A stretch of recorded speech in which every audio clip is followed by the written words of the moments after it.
दोस्तों आज हम समझेंगे ईटीएफ क्या होता है, क्यों यह इन्वेस्टिंग में इतना इम्पोर्टेंट माना जाता है, इसको कौन मैनेज करता है और कैसे मैनेज करता है, और क्यों यह कुछ केसेस में स्टॉक मार्केट और म्यूचुअल फंड से ज़्यादा अच्छा माना जाता है। दोस्तों ईटीएफ एक डाइवर्सिफाइड म्यूचुअल फंड की तरह काम करता है, जिसमें कि फंड हाउसेज डिफरेंट टाइप के एसेट में इन्वेस्ट करते हैं, जैसे कि इक्विटी यानी shares, debt instruments, then gold, silver, इस तरह के एसेट में वो इन्वेस्ट करते हैं और उस डाइवर्सिफिकेशन का जो बेनिफिट होता है वो इन्वेस्टर्स को मिलता है। खासकर ऐसे टाइम में जब शेयर मार्केट परफॉर्म नहीं कर रही हो, तो आपको डिफरेंट टाइप के जो एसेट होते हैं वो एक तरह से जो आपने इन्वेस्ट किया हुआ है उस पैसे को गिरने नहीं देते जल्दी। दोस्तों ईटीएफ स्टॉक एक्सचेंज पे ही लिस्ट होते हैं और वहीं ट्रेड किए जाते हैं। इनमें एक इन्वेस्टर लंबे टाइम के लिए इन्वेस्ट भी कर सकता है और शॉर्ट टर्म के लिए ट्रेडिंग भी कर सकता है, इवन इंट्राडे ट्रेडिंग भी कर सकता है।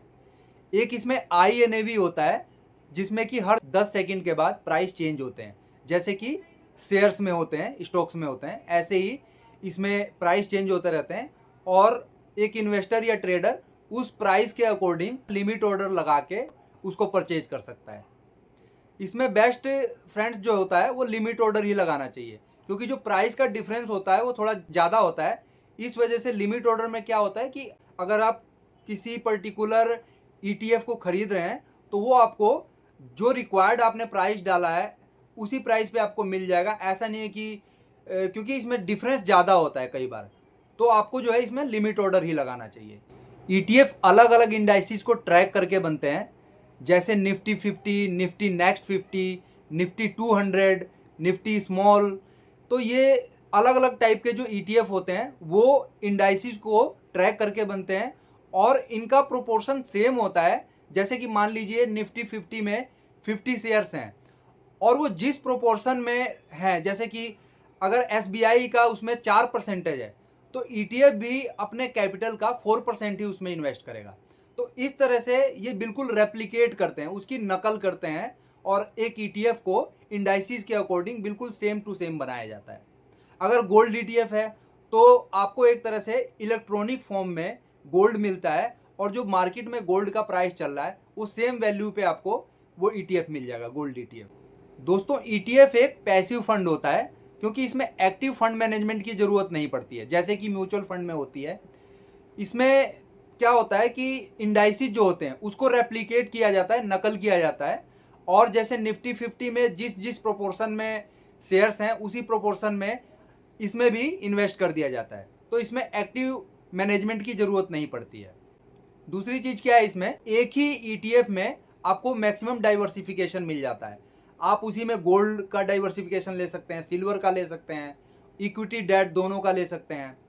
और ये जो ईटीएफ होते हैं इसको आप एक तरह से होल्ड कर सकते हैं अपने डीमेट अकाउंट में, जैसे कि आप शेयर होल्ड करते हैं। इसकी आपको डिलीवरी बाकायदा मिल जाती है आपके डीमेट अकाउंट में, और फिर आप चाहे तो आप उसी दिन ट्रेड कर सकते हैं, मतलब उसी दिन इसको एज ए इंट्राडे बेच सकते हैं या फिर इसको आगे फर्दर इन्वेस्टिंग के लिए रख सकते हैं। ईटीएफ में एक्सपेंस रेशियो काफ़ी कम होता है as comparison to mutual funds.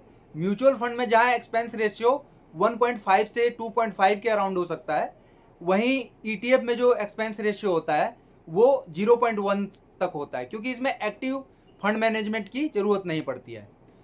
उसके बाद इसमें ट्रांसपेरेंसी भी अच्छी होती है। डेली बेसिस पे आपको जो प्राइस है इसमें बताया जाता है और उसमें दिखाया जाता है एक तरह से स्टॉक एक्सचेंज पे।